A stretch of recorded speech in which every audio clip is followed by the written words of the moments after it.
welcome to Jainam Software. We are going to see settlement demo in this video. I search profile, click loan, select product scheme, click save.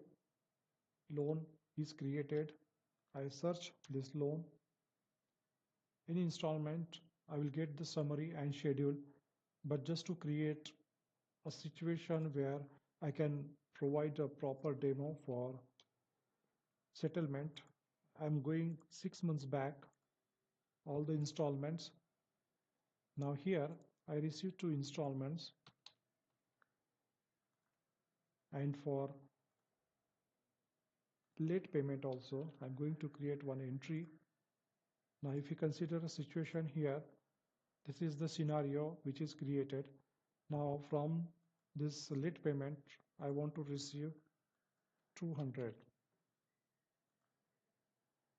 If you see our accounting part here, the LPI is received, interest is received, principal also received.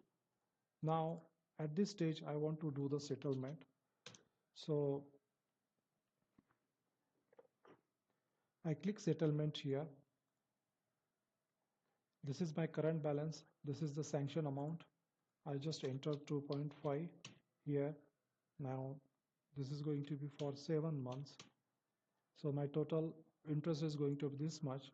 So received 400 from 2 installments, accrued 1000 for the remaining installments, and then this is the pre-closure.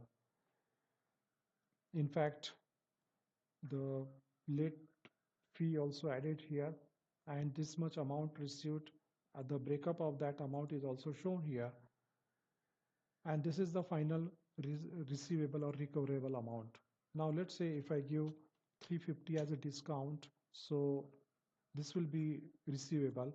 If I just enter, let's say 650, so this will be my receivable amount. And if I give, let's say 1650, so this will be my receivable amount. And from here also, let's say I want to give further discount of, let's say 200, so principal bad debt will be 200, and this will be my final receivable amount, 8134. I just enter OK and click settlement request. Now in follow, a settlement request will be created. Whoever has approved access will be that settlement will be approved. And in main detail, I come back to the settlement and just do the final merge. Once this is done, if you see the summary, all the ledgers are properly settled. 200 bad debt as a part of principal not recovered or not recoverable, fees 300 reversed, and interest reversal. So NBFC following mercantile accounting, these entries are very important. What I do now, that from whatever amount there, I want to take 134 from cash, and remaining 8000 I can take from bank. So during settlement, I can also select partial repayments, and then this loan will be closed. All right. So in case you have any query, please leave me a comment and I'll get back to you. Thank you.